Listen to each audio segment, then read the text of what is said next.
pessoal, tudo bem? Meu nome é Eric. Vou explicar um pouquinho como é que funciona para você começar na programação e o que eu recomendaria, né? Aqui o foco principal é o Python, e Python é uma linguagem de programação muito boa, muito prática, e eu vou explicar um pouquinho mais por que eu escolheria começar assim. Um pouquinho sobre mim.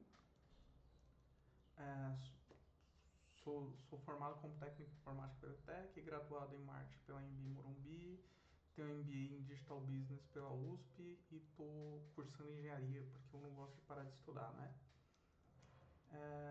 Primeiro, o conteúdo que a gente vai falar. Por que aprender programação? Por que começar com Python, né? A questão que eu falei do Python, do porquê ele. Um exemplo mais prático de começando com Python, eu vou ensinar isso sem você precisar instalar nada, usando o seu navegador e uma ferramenta do Google que ele oferece de graça, tá? Primeiro, por que aprender programação? Porque às vezes você fala, eu trabalho na área de finanças, eu trabalho na área de marketing, outras coisas. Mas hoje em dia todo mundo tem que saber programação. Programação é a base de tudo. Todos têm que saber o que é um software, tecnologia, tem que entender isso. E você ter o conhecimento de programação permite você ter mais facilidade na realização de tarefas repetitivas. Sabe aquela tarefa que você faz todo dia igual ali, você tem que ficar clicando, mudando o Excel toda hora, às vezes vem um Excel de outra área e você tem que modificar. Quando você entende o que é programação, quando você começa a usar aquilo, você começa a tirar essas atividades repetitivas, porque você faz um script, ele faz para você aquilo N vezes e você não tem que ficar se preocupando mais, né? Você tem maior agilidade nas entregas, porque como eu disse, você para de fazer atividades repetitivas e com isso você ganha mais tempo para a sua vida também, né? De conseguir fazer outras coisas, conseguir especializar em coisas que vão te dar mais resultado. Outro ponto é a vantagem competitiva em contratações, né? Quando você tem um conhecimento em tecnologia, já se vê hoje em dia que você é uma pessoa mais especializada, uma pessoa que busca e que vai atrás de formas de resolver o problema de maneira mais eficiente. Então isso é um fator muito bom numa contratação às vezes. E um ponto importante é que uma pessoa que tem conhecimento em programação tem uma tendência de ter um salário cerca de 20% maior do que as outras pessoas na mesma área que não sabem programação. O que já é um baita ganho para você estudar, e é um estudo que você não precisa ir atrás de uma faculdade, você pode ir aprendendo aos poucos e com alguns cursos na internet, você não precisa virar um programador, mas você pode usar esse conhecimento para agregar para o seu trabalho ali, o que vai ser muito interessante, né? Agora, o porquê do Python, né? Uma linguagem simples e versátil. É muito legal porque você consegue fazer de tudo com ela, desde interfaces, aplicações web, scripts, que eu acho que é um dos pontos onde as pessoas de outras áreas não de tecnologia conseguem usar de uma melhor forma, né? Tem uma grande biblioteca padrão, então a maioria das coisas que você vai fazer, você não vai ficar precisando instalar outras coisas ou procurar muito longe. Tudo está meio dentro ali da linguagem, então é uma coisa que facilita muito. O uso em diferentes áreas, você pode usar para qualquer coisa, desde análise de dados com Excel, buscar informações na web usando uma API, uma integração com outros sistemas, né? Você tem uma compatibilidade com múltiplos sistemas, isso quer dizer, eu tenho um MacBook, eu tenho um Windows, eu tenho um Linux. Ele funciona em qualquer sistema, ele não exige muita configuração, que você tem um computador muito parrudo, então ele funciona em qualquer lugar. E o ponto que é mais importante, porque você vai ter dúvida durante o processo, você vai ter dúvida durante todo o aprendizado, ele tem uma comunidade ativa. Então, você vai encontrar algum problema, você vai pesquisar na web, você vai encontrar várias comunidades Python onde as pessoas vão estar ali ativas e vão poder te ajudar, às vezes com você encontrando uma solução já, ou muitas vezes você tendo ali você tem indo a solução pronta ou você perguntando e eles vão te ajudar. Então é uma comunidade muito boa e muito legal de se trabalhar ali, né? De estar perto. E como eu gosto sempre da prática, eu vou dar um exemplo aqui de Python, vou mostrar um pouco usando a ferramenta do Google, que é o Google Colab. Deixa eu mostrar aqui, eu vou mostrar exemplos simples para que você consiga entender o básico da linguagem e consiga encontrar. Para você acessar o Colab, você digita colab.google e aí você já vai abrir. Ou se você procurar no Google também, procurar Google Colab, ele vai aparecer de maneira muito simples, é muito legal. E aí o que você precisa fazer? Vim aqui em New Notebook. O notebook ele agrupa alguns códigos ali, é um script, só que na web, para você não precisar instalar nada na sua máquina, não ter muito esforço inicial para começar, então ele é muito legal. Colab, o que a gente vai se concentrar são em alguns pontos. Nessa parte aqui, e nessa parte aqui que é para nomear o projeto, né? Então eu vou chamar isso daqui de aula Python. Fica uma barrinha aqui, a gente vai tira aqui, só clicando no nome e alterando com o teclado você já consegue fazer a alteração, né? Agora a gente vai aí começar a entender os principais conceitos, que são variáveis, funções, que são partes utilizáveis de código, e a parte de verificação, né? Que a gente chama de validação condicional, né? Eu vou pegar exemplos simples, só para vocês entenderem e começarem a mexer, né? A gente vai começar com as variáveis. No Python, quando você coloca a hashtag, né, o jogo da velha, ele considera um comentário. Então, do jogo da velha para frente, ele vai considerar tudo como não sendo um código, mas sendo alguma escrita que você precise ali para se apoiar, né? Então, a gente vai começar com as variáveis. Eu vou colocar aqui uma variável A, que é igual a 1.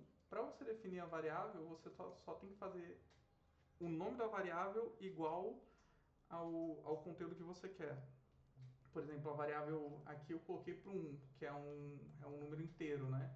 Mas eu poderia ter colocado para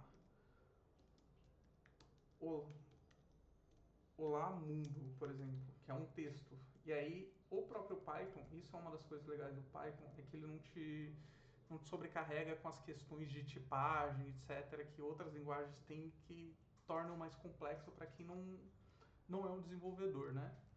Nesse caso aqui eu vou deixar como 1, porque eu quero mostrar um exemplo de operações matemáticas aqui, então a variável A vai ser igual a 1 e a variável B vai ser igual a 2. Então o que eu vou fazer aqui? Eu vou printar. Printar ele é basicamente você exibe algo na tela. Você vai falar, exiba o resultado de X ou Y daquilo que você está processando, né? Então eu vou printar o resultado de uma soma. Quando eu coloco essas aspas aqui, o que está aqui dentro vai ser considerado como um texto. Então, por exemplo, aqui soma, eu vou colocar uns 2 pontos, e aí eu vou concatenar. Concatenar é juntar duas coisas, né? No caso aqui, como eu estou concatenando um número inteiro, que é a operação matemática que eu vou fazer, com o texto eu vou colocar uma vírgula e ele vai juntar um com o outro. Então, por exemplo, eu quero somar A mais B. E aí eu só coloco aqui a variável A, que representa 1, mais a variável B, que representa 2.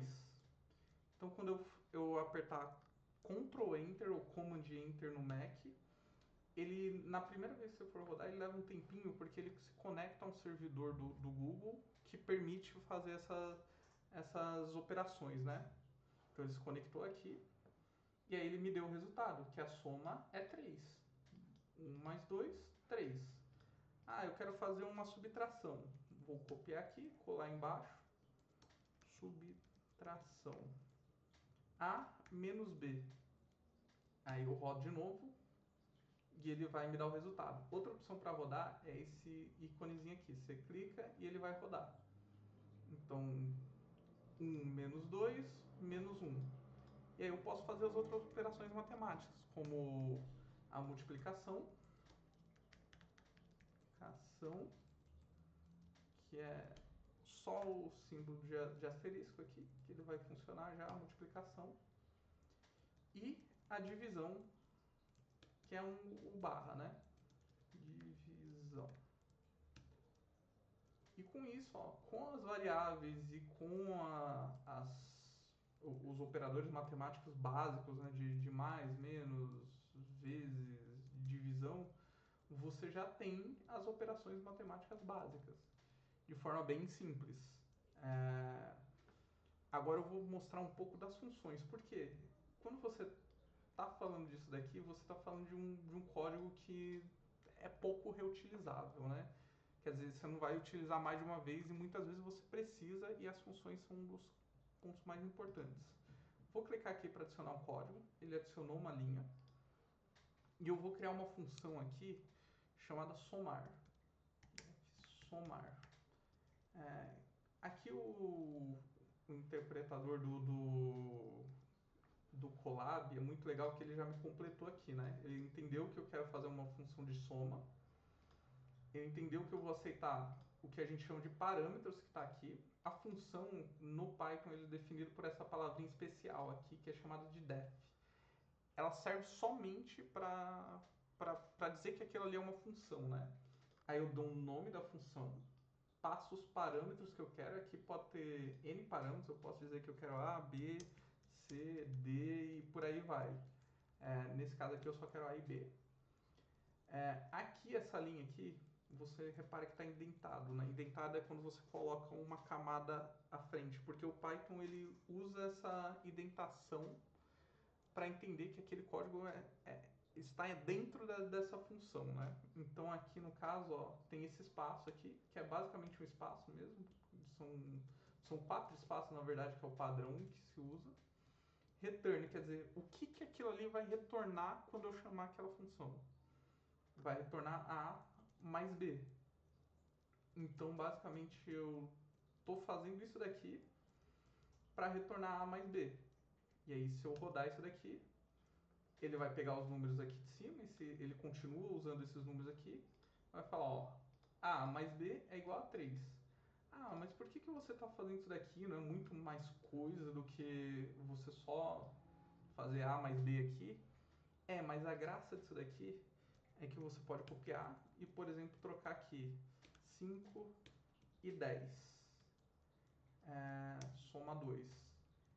E aí você vai conseguir reutilizar, você não tem que ficar criando variáveis para poder somar, para fazer o que você vai fazendo dentro daquela função, né? E o melhor é que ela também faz uma questão que é chamada de isolamento de escopo, que é, basicamente, se eu colocar aqui a soma de novo, soma 3, ele vai fazer o quê? Esse A e B estão fora, eles não são dessa função, então ele não liga para o que está acontecendo. Mas esse 5 e 10, ele altera lá dentro da função, mas não altera nada do A e B que está fora. E conforme vocês forem aprendendo tudo isso, vocês vão ver que tem muito benefício com isso, né? E aí tem uma outra questão que é muito boa. Eu vou criar aqui uma função de subtração, tá? Def subtrair. Eu vou só criar de subtração para não ficar tão extenso. Mas aí basicamente eu vou dar um return a menos b, só para não ficar tão extenso. Que aí a gente vai ver uma coisa que é muito legal, que a gente chama de encadeamento de funções, né? Que é basicamente o que eu vou fazer. Eu vou só copiar essa linha aqui para criar uma divisão para a gente conseguir ver melhor, tá? O encadeamento de função é basicamente, eu pego o resultado de uma função e uso ele para a próxima. Então, por exemplo, eu pego aqui o resultado soma, que vai ser somar 5 e 10. Aí aqui é o print, ele me ajudou já. Só que eu vou fazer o quê? Eu quero pegar esse resultado da soma e ver quanto que ele é menos 2,5, né? Vamos colocar aqui resultado subtração, que vai ser subtrair, que na verdade eu não vou usar mais B, eu vou usar resultado soma, e 2,5, que é um número que eu coloquei aqui para ter ideia. Então, se eu pego o resultado da soma, é 15. Se eu tiro 2,5, ele dá 12,5. Que aí eu peguei o resultado de uma função e usei para outra, que vocês vão usar muito para fazer para reutilizar parte de código e fazer com que pedaços fiquem isolados, né? E o último ponto que eu quero mostrar é a questão da validação condicional, né? Aqui eu vou para outro exemplo que é idade é igual a 18. Aí vamos supor que o if representa a validação. Ele é a mesma coisa que se. O C da língua portuguesa. E se isso, se aquilo. Então eu vou usar essa palavra if, que é uma palavra também de propriedade da linguagem, igual o def aqui que eu mostrei, né? Então if, idade, e aqui é o operador matemático. Aqui ele já me completou, mas é basicamente isso que eu queria fazer, ó. Se a idade for menor ou igual a 18, maior ou igual a 18, eu falo que ele é maior de idade. Se for menor, quer dizer, se não, se isso daqui atender, vai ser maior de idade. Se não, ele é menor de idade. Esse else aqui também é uma outra palavra reservada da linguagem, que é usada pela linguagem, né? E ele fala assim, basicamente que é o se, e aqui é o se não. Se não encontrar esse resultado aqui, vai ser o outro. E aí, rodando aqui, ó, a variável 18, que é a variável idade, representa 18, que sim é maior ou igual, que diz que é maior de idade. Se não, se for, por exemplo, se eu colocar aqui 16, aí vai aparecer que é menor de idade. E se eu quisesse reaproveitar essa função aqui, reaproveitar isso daqui, aí eu poderia criar uma função def maior idade e receber o parâmetro idade. Aqui eu vou pegar essa parte do código, eu vou colocar para dentro da função maioridade, tá? Faltou os dois pontinhos aqui. E aí o que eu vou fazer? Eu vou usar essa função, que eu vou fazer o que? Printa isso, mostre isso, né? E aí eu vou printar o resultado. Maior idade, e aí eu posso colocar, por exemplo, 18. Aí embaixo eu posso colocar 16. Aí depois 40. E aí ele vai me dar os resultados, ó. Maior de idade, menor de idade, maior de idade. Então ele vai me dando esses resultados aqui para que eu tenha, para que eu veja ali e o que foi, né? Esse none aqui aconteceu porque eu dei um print. Porém, na função eu não estou retornando, eu estou printando também. Então eu devo fazer o que? Dar um return para reutilizar a função, né? Return. E eu vou rodar, agora ele saiu o none e ficou só o maior de idade, menor de idade e maior de idade. Então isso daqui é o poder de usar a função. E aí você começa a combinar várias coisas, o if, o else, a função, as variáveis. E daí pra frente você começa a criar scripts, né? Para essa aula aqui que eu tava, né? O objetivo era era mostrar isso. Você consegue acessar esse código que eu fiz ou escaneando o QR Code ou indo por este link aqui. Muito obrigado, foi muito bom ter explicado isso para vocês. E é isso aí, até a próxima.